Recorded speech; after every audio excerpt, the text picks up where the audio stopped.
Джеймс Хедли Чейз. Умелая защита. Хладнокровное убийство века.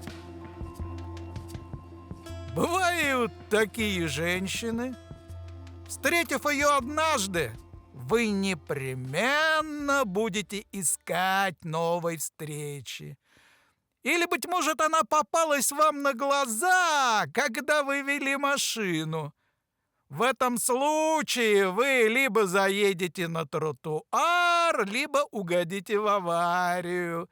А если вы с ней встретились на улице, то наверняка повернете голову ей вслед и налетите на кого-нибудь, кто вас отсчитает. Фэн Куист и была из таких женщин, с которыми ищут новой встречи. Когда я увидел ее впервые, она работала на парня по имени Рейбнер. У этого парня был на Бродвее довольно большой ресторан с развлекательной программой. Я имел возможность наблюдать за Рейбнером на протяжении нескольких месяцев. Он был строг. Может быть, слишком строг.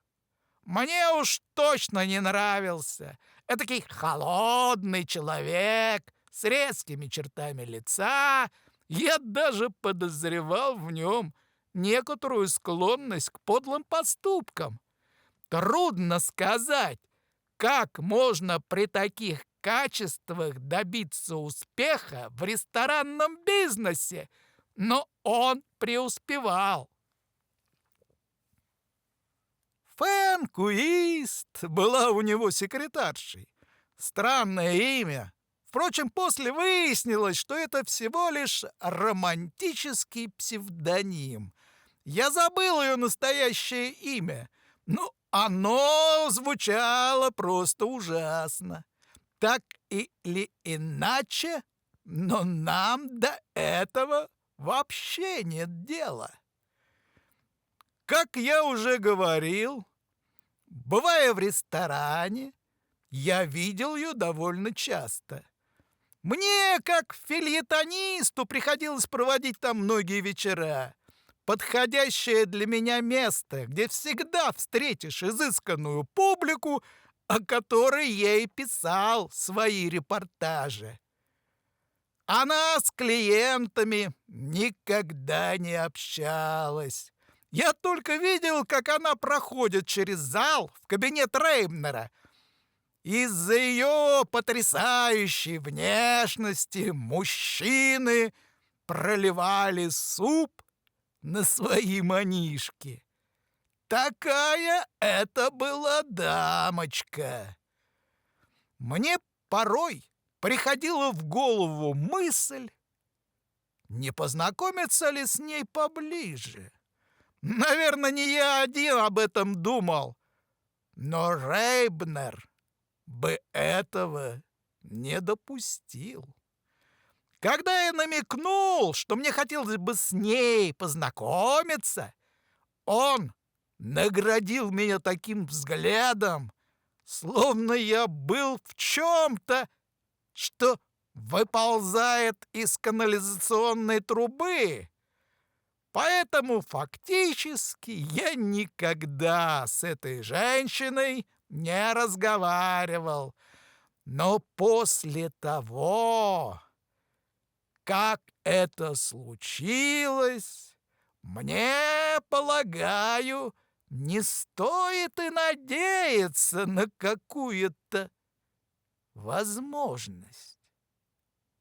Видите ли, однажды вечером она убила Рейбнера. Это было настоящее театральное убийство. Оно совершилось, когда Рейбнер находился в ресторанном зале. Громкий хлопок при всем честном народе. Рейбнер тогда выискивал для приманки публики зрелище поэффектней. Развлечения, какими он почил своих клиентов, его уже не удовлетворяли. Он считал, что вещи такого же сорта предлагают и все прочие ночные заведения. И, конечно же, был прав. Он даже обращался ко мне. Нет ли у меня чего-нибудь на примете? Но я не видел причин, чтобы помогать ему набивать свои карманы, и поэтому помалкивал. Ну и, наконец, ему пришла в голову идея. Он изыграл для нас этакое ночное представление на манер киношных боевиков. Вы знаете, как это делается? Он выдал нам дичайший балет, театрализованную перестрелку. Парень притворяется, что его хотят заколоть, кто-то врезает его дружку в глаз и прочая безвредная чепуховина, которая сходит за подлинную у слабоумной толпы.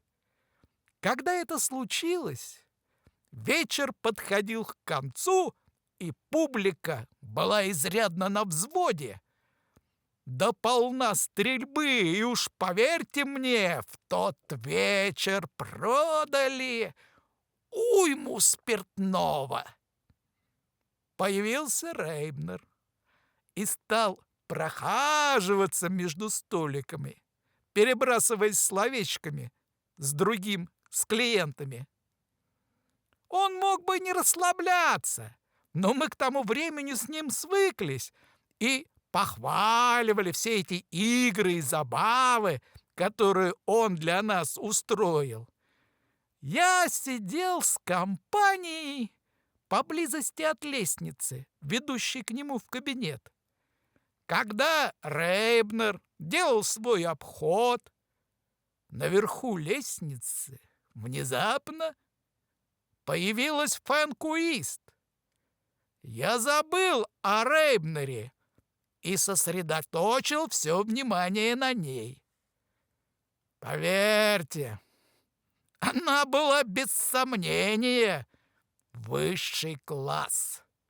Но какое-то обстоятельство все же удерживало меня от того, чтобы слишком настойчиво домогаться знакомства. Она выглядела очень жестокой. Когда я говорю «жестокой», я имею в виду, что она не принадлежала к тому типу женщин, которые сдаются без сопротивления. А у меня слишком мало времени, поэтому, если они не сдаются сразу, я прохожу мимо. Не скажу, что это хорошо, но уж таков образ моей жизни. Во всяком случае, это моя забота. Даже сегодня мне еще хватает женщин, которые делают это ради удовольствия. Фэн-Куист медленно спускалась по лестнице. Ее большие синие глаза были как холодное зимнее небо. Она прошла мимо меня. Я заметил у нее в руке маленький пистолет. Она его прижала к боку. На миг я подумал, что и она принимает участие в этих играх и забавах. Но что-то в ней заставило меня увидеть все иначе. Наверное, мне следовало вырвать у нее оружие, но я этого не сделал. Меня охватило любопытство. «Какого черта она собирается тут устроить?» — подумал я. Я уже прикинул, что сижу в первом ряду на спектакле, где будет разыграна первоклассная сенсационная новость, готовая для газетной первой полосы. Я был в этом уверен, что схватил трубку телефона, стоявшего на моем столике, я вызвал ночного редактора. Рейбнер заметил ее, когда она была примерно в 20 шагах от него. Он посмотрел на нее и напоролся на ответный взгляд. Он повел себя так, словно наступил на гремучую змею. Я убежден, что этот парень вмиг увидел смерть, глядевшую на него в упор, и он струсил. Его лицо одрябло и пожелтело, он выпучил глаза, словно жаба. Все сидели и пялились на них. Наверняка ни один человек в этом зале не догадывался, что это было вовсе не представление, кроме меня. Она не отводила глаз с Рейбнера. Пистолет медленно поднялся, и маленькое черное дуло посмотрело Рейбнеру прямо в лицо. Как раз перед тем, как она его застрелила, наконец взял трубку ночной редактор. Я вел репортаж по ходу этого спектакля. Да уж, редактор был потрясен. Пистолет издал зловещий маленький щелчок. Я невольно подскочил на полфута. Посредине лба Рейбнера появилось кровавое пятно. Он покачнулся и выставил руки, как бы умоляя ее не делать этого. Потом повалился ничком. Она повернулась и пошла вверх по лестнице в кабинет, не торопясь и не взглянув ни на кого. Это было хладнокровнейшее убийство века. Лишь после того, как она исчезла из виду, поднялся крик. Ресторан превратился в настоящий ад. Я сидел за своим столиком и скармливал ночному редактору подробности, которые он тут же переносил на бумагу. Репортаж появился на улицах в считанные 30 минут. Благодаря этому репортажу об убийстве я приобрел репутацию, которая в дальнейшем не раз меня выручала. Арест убийцы не заставил труда. Она просто сидела в кабинете, пока за ней не пришли полицейские. Сначала им не очень хотелось с ней связываться. Они боялись, что она опять начнет стрельбу. Но один из них, похрабрее, все-таки ворвался в кабинет. Он обнаружил, что она покуривает сигарету спокойно, как захмелевший китаец. Когда я пришел домой, у меня тряслись руки и ноги. Не помогла даже двойная порция водки. Я никак не мог себе объяснить, что же ее заставило это сделать. Это не было похоже на приступ ревнивой ярости. Все было совершенно крайне хладнокровно. Вонь, которую подняли утренние газеты, могла бы удушить и вонючку скунса. Все это они обыгрывали на первых полосах. Поместили несколько снимков Рейбнера в фотографию Фэн-Куист за решеткой. Она выглядела в тюрьме такой же спокойной, как и в тот вечер, когда его застрелила. Я полагаю, ничто по эту сторону ада не расшевелило бы такую особу. И она не говорила. Она им не сказала, почему застрелила Рейбнера. Они допрашивали ее часами, но без рукоприкладства. Тут, конечно, вся причина в ней самой. При ее головокружительной внешности ни один коп не смог бы вести себя с ней грубо. Примерно за неделю до суда я столкнулся с одним местным капитаном полиции. Он зашел перекусить в бар у Сэмми. Я увидел его через окно. Войдя в бар, я припарковался на соседнем табурете. Он посмотрел на меня холодным взглядом, какой копы приберегают для газетчиков, и принялся запихивать в рот еду с таким видом, будто очень спешит. «Не подавитесь, капитан», — посоветовал я. «У меня масса времени, и я никуда не сбегу». «Я знаю», — буркнул он, заглатывая сэндвич, «но у меня для вас ничего нет». «Меня интересует только одна вещь», — сказал я. «Она заговорила?» «Ни слова, ни единого слова, черт бы ее побрал!»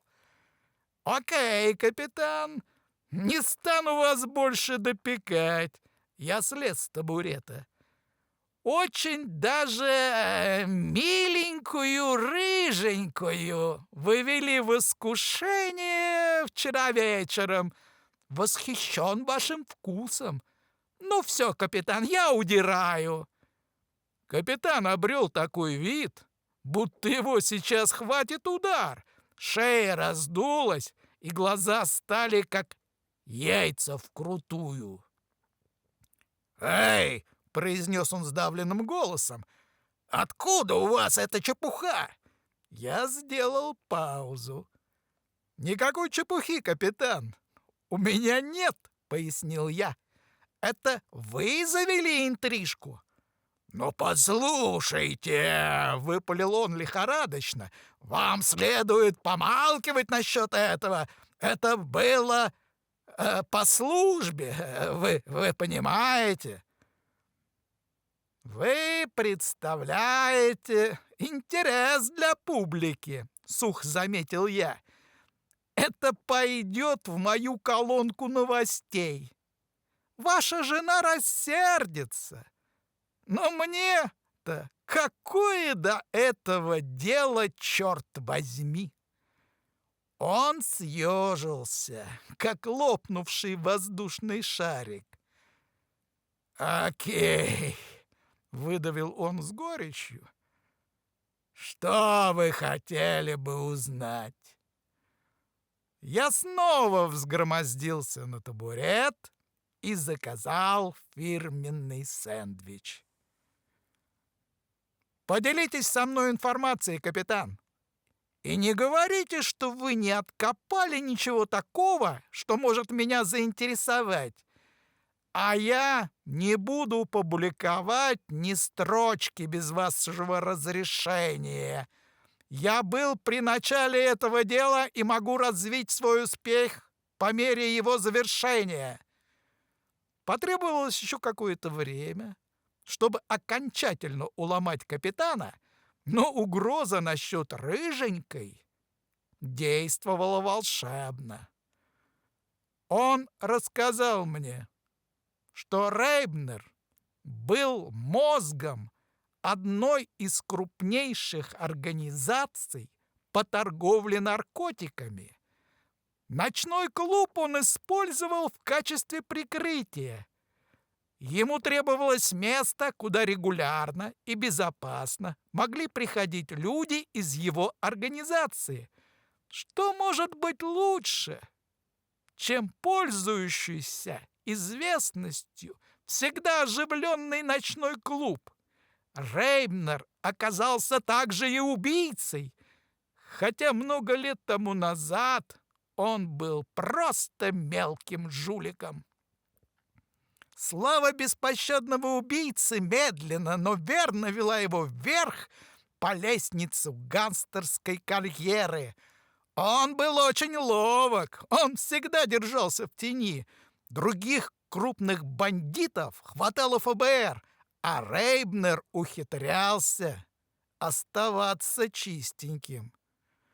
Наркобизнесом он решил заняться, когда отменили запрет на продажу спиртного. И он подготовился к этому очень тщательно. Долгие годы никто не подозревал, что ночной клуб был распределительным центром сети по торговле наркотиками. Так или иначе.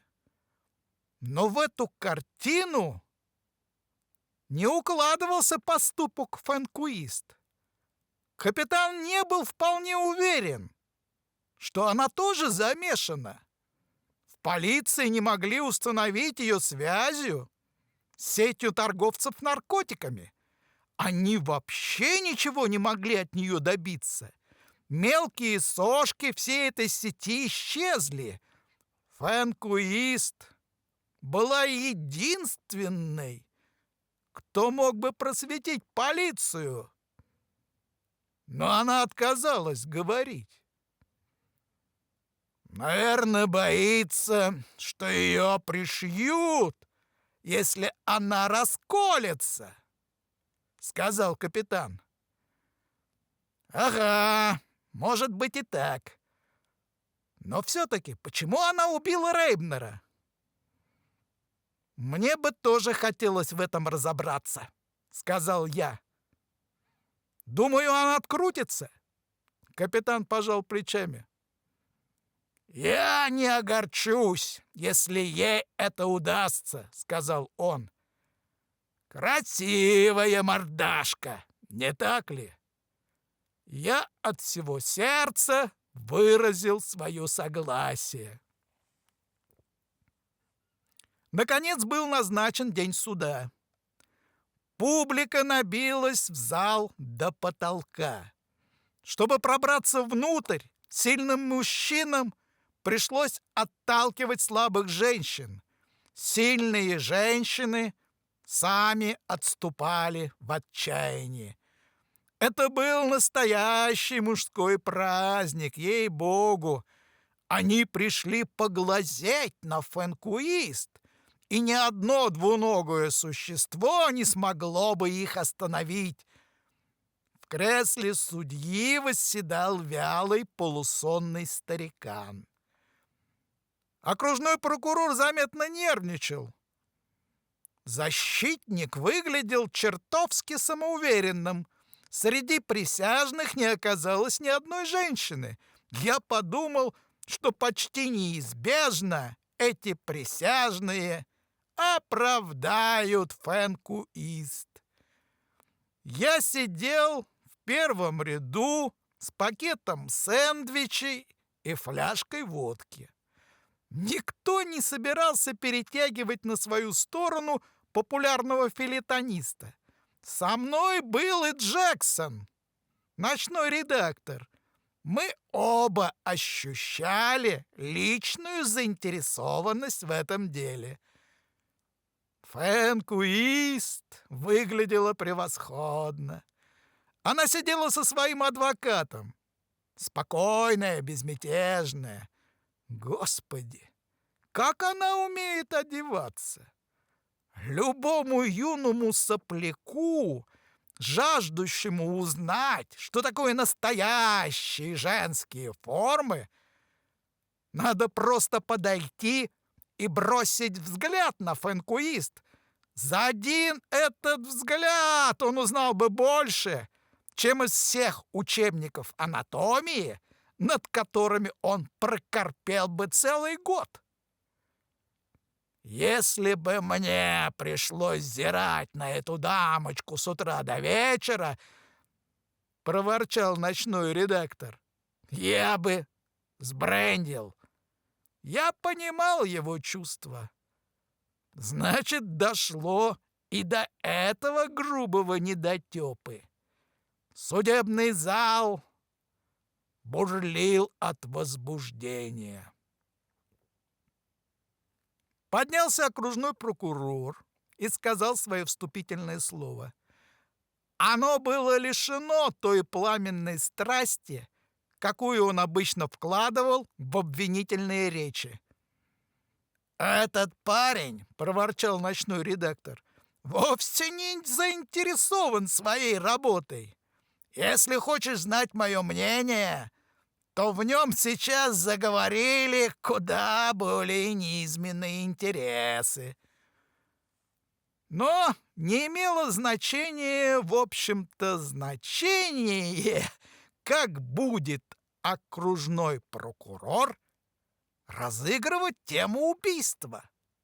Факты были неопровержимыми, ведь Фенкуист застрелила Рейбнера на глазах у множества свидетелей.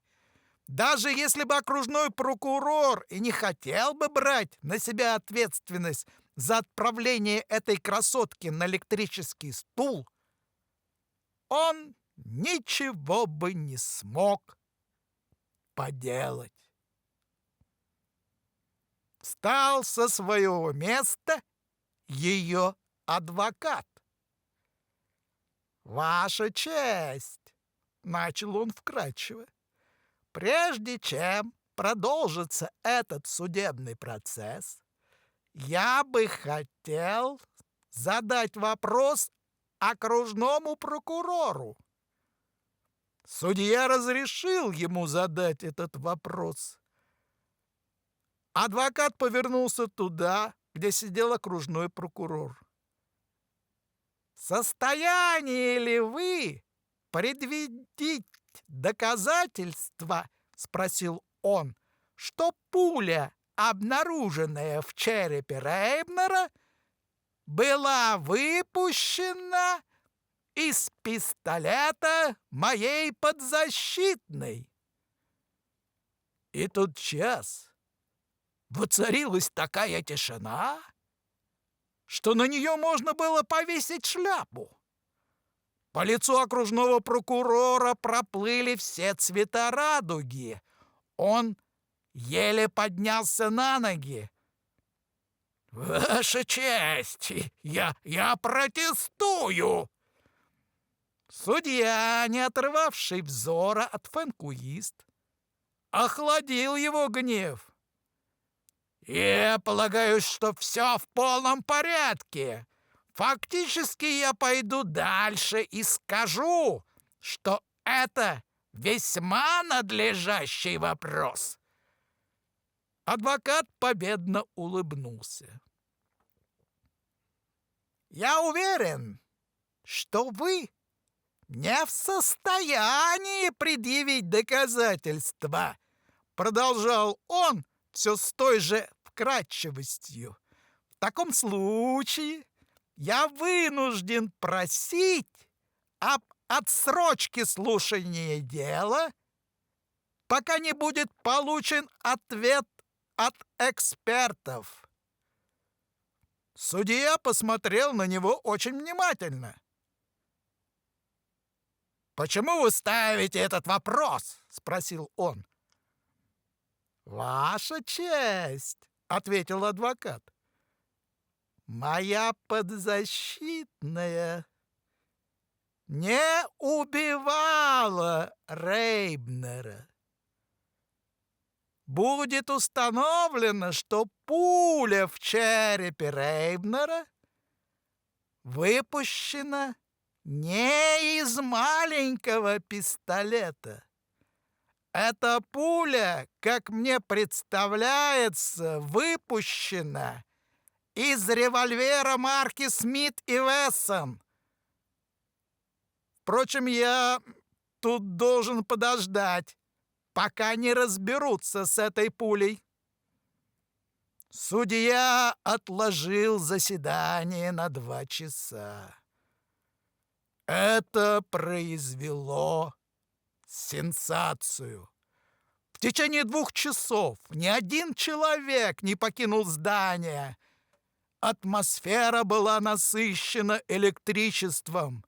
Я думаю, что когда суд снова расселся по местам, единственным человеком, не охваченным общим возбуждением, была фон Куист. Судья посмотрел на окружного прокурора. «Ну-с», — произнес он, — «и что же вы обнаружили?» Выглядел окружной прокурор совершенно больным. «Ваша честь!» — заявил он. «Защита права. Пуля, убившая Рейбнера, была выпущена из армейского боевого пистолета». Когда шум утих, судья бросил грозный взгляд на адвоката. «Так зачем же это дело рассматривают в суде?» — спросил он. Адвокат встал. «Я готов все объяснить, Ваша честь, и сделаю это немедленно. Вспомните, что в вечер убийства Рейбнер представил своим клиентам особый вид развлечений. Идея состояла в том, чтобы это был спектакль, и на сцене и среди публики с театрализованной стрельбой, щекоткой нервов и так далее. Рейбнер уговорился с фон Куист, что и она примет участие в этом представлении. Он считал, что получится очень забавно, если она на глазах у публики будто бы убьет его. Ей вручили пистолет, заряженный холостыми патронами, и она выполнила полученное за указание. Она даже не догадывалась, что Рейбнер был на самом деле убит в тот момент, когда она выстрелила. Откуда ей знать, что кто-то выстрелил в Рейбнера из оружия, снабженного глушителем, одновременно с ней? Она вернулась в кабинет, и когда ее арестовали, она сначала думала, что по какой-то случайности ее пистолет зарядили не холостыми, а настоящими патронами. Сознание, что она убила человека, было для нее таким ударом, что последовала реакция несколько ненормальная. Но ничего иного и не следовало ожидать. Рейбнера убило неизвестное лицо, применившее глушитель и армейский боевой пистолет. Это пока лишь мое предположение, но я взял на себя труд осмотреть рану, и мне показалось маловероятным, чтобы такая маленькая пуля могла проделать такую большую дыру в голове Рейбнера. Меж тем обвинение, располагая большим числом свидетелей, действительно видевших, как моя подзащитная выстрелила в Рейбнера, не позаботилась о том, чтобы проверить все детали. Обвинение не позаботилось даже о проверке пистолета фон Куист, который был заряжен всего лишь одним холостым патроном. Потом говорили разное. Но, разумеется, она была оправдана. Кто убил Рейбнера, так никогда и не раскрылось. В конце концов, он был врагом общества, и государство не собиралось тратить слишком много денег на поимку его убийцы. С тех пор я много думал об этом. Меня преследовала мысль, что если бы у Фэнкуист был любовник, и ему захотелось по той или иной причине убить Рейбнера, то такой способ был бы вполне подходящим. Вполне возможно, что этот любовник предложил Рейбнеру устроить вечер с сумасшедшей стрельбой. Рейбнеру самому никогда бы не додуматься до такой идеи. Допустим, что любовник и Фэнкуист уговорились, что она притворится, будто стреляет в Рейбнера, а в это время любовник, спрятавшись где-то, действительно произведет выстрел из оружия более крупного калибра. За те 2 месяца, что она дожидалась суда, у любовника была уйма возможностей покинуть страну и обосноваться где-нибудь, чтобы она, когда все будет кончено, присоединилась к нему. Для меня было абсолютно ясно по выражению лица Рейбнера, что он вовсе не уговаривался с Фэнкуист, чтобы она тоже принимала участие в этой забаве. Когда она целилась в него, он знал наверняка, что это смерть. Разумеется, это всего лишь моя теория. Возможно, я ошибаюсь, но вы же понимаете, что испытывает газетчик, когда разыгрывается такая история. Мне говорили, что она отплыла в Америку, чтобы спрятаться от копов. Это место ничуть не хуже других. А вы как думаете?